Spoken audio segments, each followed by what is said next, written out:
I want to request religious leaders to continue working with the government, especially in amplifying these messages of wealth creation, so that all our people can get out of poverty.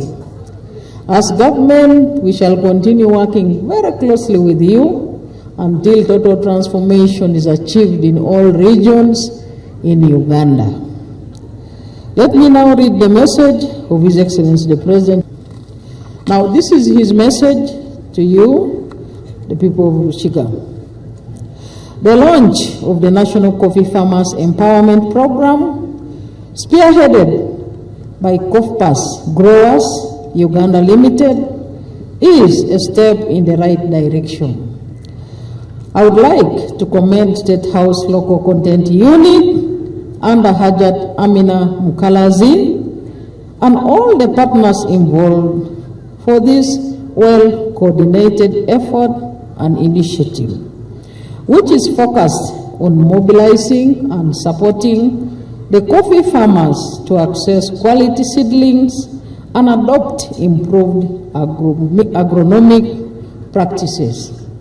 The NRM government continues to prioritize the coffee sector because of its significant contribution to economic growth and foreign exchange earnings and livelihoods of millions of many households involved in the coffee value chain.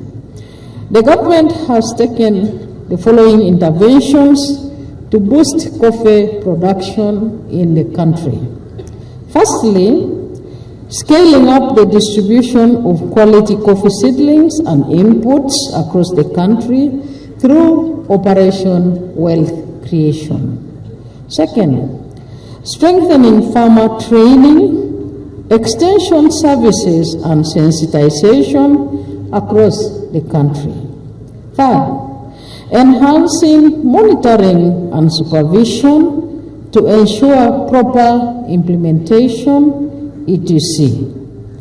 As a result of those above, coffee production in Uganda now stands at 8.4 million bags of coffee, and previously we have been fetching less value from our coffee because of exporting it in raw form to Europe, USA, etc.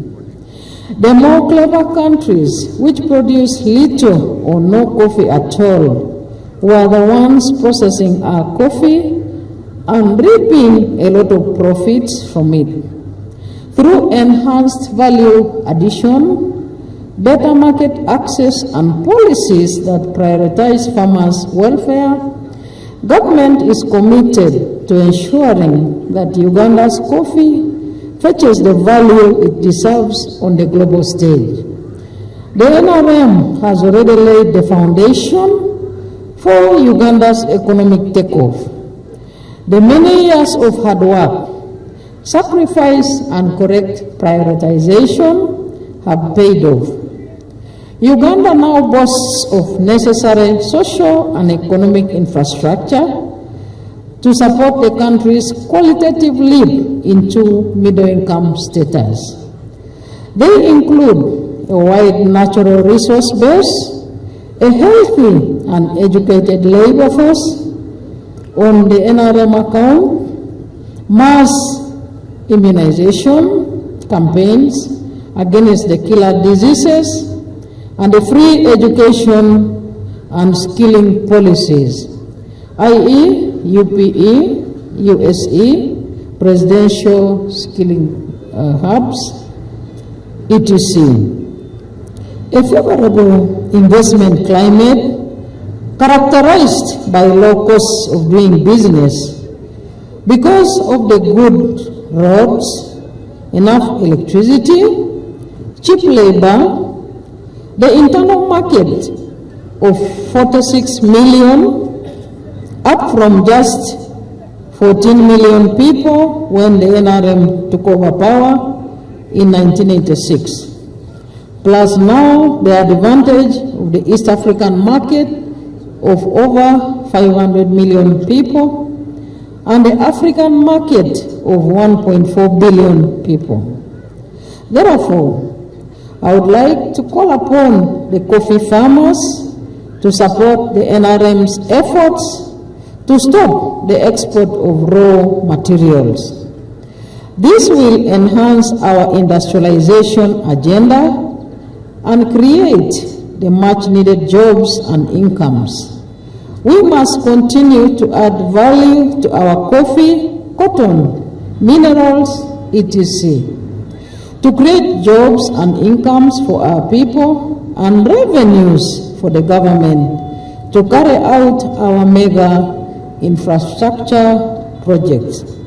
In conclusion, I once again wish to thank State House Local Content Unit and Coffee Growers Uganda Limited for organizing this ceremony.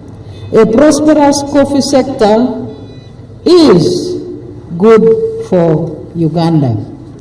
It is now my singular honor and privilege to launch the National Coffee Farmers Empowerment Program today here in Rukiga District.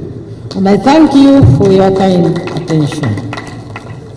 Okay, Vice President ya flagging off. Mumuterere ngare zamani yatongoza kugira ngo omwani oguringana miliyoni mushanju gubase kuba guragabiru.